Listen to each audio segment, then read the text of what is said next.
Hello my dear students, मैं doctor Krishna Chetoppu, assistant professor in economics, government SPM college Sitapur, Surguja university. आज मैं अपने video lecture में आपको एवं economics first paper micro economics के 5th यूनिट का टॉपिक परेटो के कल्याणवादी अर्थशास्त्र के ऊपर अपना विचार प्रस्तुत करूंगी। तो चलिए हम आज की इस वीडियो लेक्चर को प्रारंभ करते हैं। आप सभी जानते हैं कि प्रोफेसर पीगू कल्याणवादी अर्थशास्त्र के जनक हैं, लेकिन उन्होंने अपने कल्याणवादी सिद्धांत में व्याख्या किया है कि कल्याण को मापा जा सकता है और कल्याण की अंतःवैयक्तिक तुलना की जा सकती है।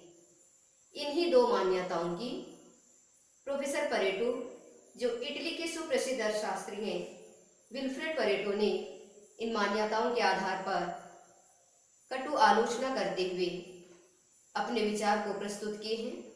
तो इनकी जो आलोचनाएं थी, पहली आलोचना है उपयोगिता की माप संभव नहीं है। पीगू ने कहा था कि किसी भी वस्तु के उपभोग से जो उपयोगिता प्राप्त होती है इसे नापा जा सकता है, या किसी वस्तु के उपभोग से वंचित रहने की अपेक्षा उसके लिए जो कीमत दी जाती है वो उसकी माप होती है। लेकिन परेटो कहते हैं कि उपयोगिता को मापना संभव नहीं है। उपयोगिता आत्मागत होती है, इसे महसूस किया जा सकता है, बल्कि व्यक्ति की पसंद को क्रम में रखा जा सकता है। दूसरी आलोचना थी नैतिक निर्णयों से स्वतंत्र।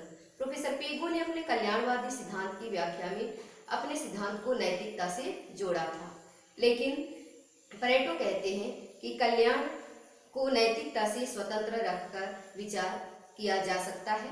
इसका नैतिक निर्णयों से कोई संबंध नहीं है, नैतिकता भावनाओं से होती है, अतः इसे नैतिक निर्णयों से इन्होंने स्वतंत्र रखा है। तीसरी आलोचना है क्रमवाची माप, जिसे आपने प्रथम आलोचना में ही सुना।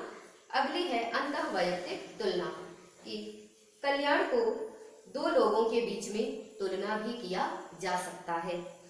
पीगू का विचार था, लेकिन परेटो कहते हैं कि ना इसकी माप की जा सकती है और न इसकी अंतःवैयक्तिक तुलना की जा सकती है, यह नैतिक निर्णयों से स्वतंत्र है।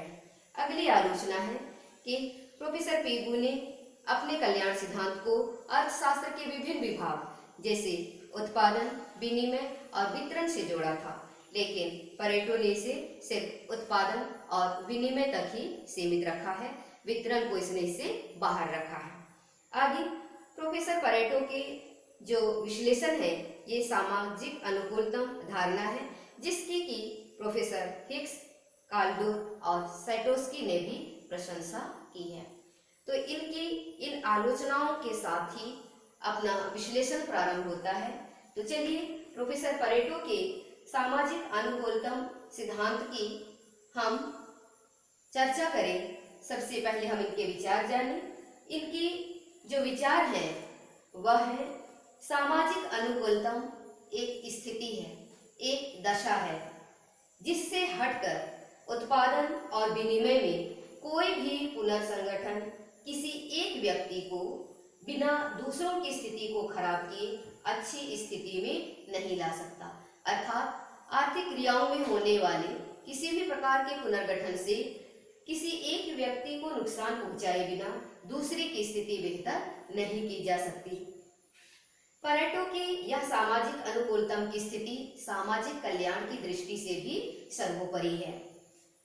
यदि इस अनुकूलतम स्थिति से उत्पादन के साधनों एवं उत्पादन वितरण में किसी भी प्रकार का एक छोटा सा परिवर्तन कर दिया जाए तो समाज के कम से कम एक व्यक्ति की स्थिति पहले से निश्चित रूप से खराब हो जाएगी, तब इसे कल्याण नहीं कहा जा सकता।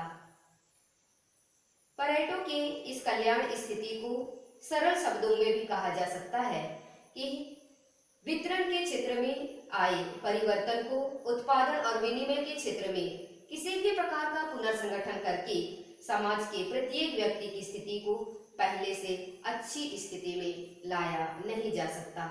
यहाँ अच्छी स्थिति का तात्पर्य है व्यक्ति के कल्याण में वृद्धि से। आगे हम परेटो के इस कल्याण कसौटी का विभिन्न नामों से जो धृत है इसके बारे में परिचित होंगे। परेटो के इस कल्याण थ्योरी को परेटो का सर्वसम्मत नियम, परेटो की अनुकूलतम और सामान्य अनुकूलतम के नाम से जाना जाता है। परेटो ने आगे कहा है कि ये परेटो की ये कल्याण कसौटी जो है इसे निम्न रूपों में भी प्रस्तुत किया जा सकता है कि आर्थिक कल्याण की दृष्टि से एक परिवर्तन वांछनीय या सुधारवादी तभी कहा जा सकता है जबकि यह परिवर्तन बिना किसी व्यक्ति को नुकसान पहुंचाते हुए कम से कम एक व्यक्ति की स्थिति को बेहतर बनाता है। सरल शब्दों में परेटो का सामाजिक अनुकूलतम की कसौटी बताता है कि समाज कल्याण में वृद्धि होगी यदि समाज के कम से कम एक व्यक्ति की स्थिति पहले से बेहतर हो जाए, जबकि समाज में दूसरे वर्ग की स्थिति ज्यों की त्यों बनी रहे। इस प्रकार सामाजिक कल्याण में कमी होगी यदि कम से कम एक व्यक्ति की स्थिति पहले से खराब हो जाए, जबकि समाज के अन्य सदस्यों की स्थिति पहले के समान ही ज्यों की त्यों बनी रही। परेटो की इस सामाजिक अनुकूलतम दशा को उन्होंने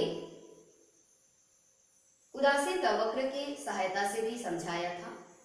जिस तरह से उदासीनता वक्र, उच्च उदासीनता वक्र ज्यादा संतुष्टि और निम्न उदासीनता वक्र कम संतुष्टि को बतलाते हैं, उसी तरह से किसी व्यक्ति को उच्च उदासीनता वक्र पर तब तक नहीं लाया जा सकता जब तक कि किसी दूसरे व्यक्ति को निम्न उदासीनता वक्र पर ना पहुंचाया जाए।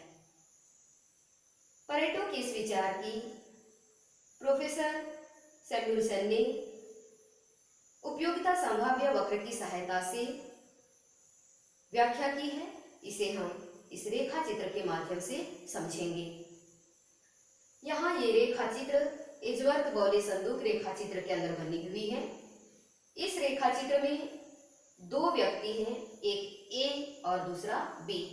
ए व्यक्ति की क्रमवाची उपयोगिता को ओ एक्स आधार रेखा पर और बी व्यक्ति की क्रमवाची उपयोगिता को ओ वाई लंब रेखा पर प्रस्तुत किया गया है। एल एम उपयोगिता संभाव्य वक्र है।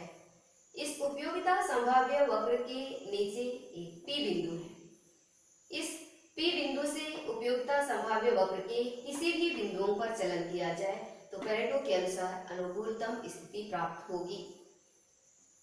जैसे P से F की ओर गमन किया जाए तो इसमें A व्यक्ति की उपयोगिता में वृद्धि होगी या A व्यक्ति की स्थिति में सुधार होगा, जबकि B व्यक्ति की स्थिति ज्यों की त्यों बनी रहेगी।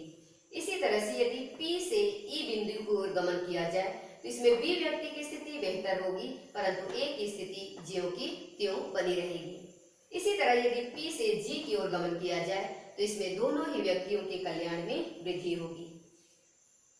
इस RPT त्रिभुज के अंदर बनी हुई उपयोगिता संभाव्य वक्र के अंदर कोई भी बिंदु अनुकूलतम बिंदु है, परंतु इसके बाहर यदि कोई बिंदु आती है, जैसे यहाँ है D बिंदु, तो ये D बिंदु अनुकूलतम बिंदु नहीं है। ये दी हुई तकनीक और साधनों के अंतर्गत संभव नहीं है। तो ये डी बिंदु पर यदि गमन किया जाए तो बतला रहा है कि ए की स्थिति बहुत बेहतर हो रही है। इस बेहतर स्थिति को तब तक नहीं बनाया जा सकता जब तक कि ए की स्थिति निम्न ना हो जाए। तो यहाँ हमने परेटो के सामाजिक अनुकूलतम दशा पर उनके जो विचार थे इसको इस रेखा चित्र के माध्यम से अध्ययन किया।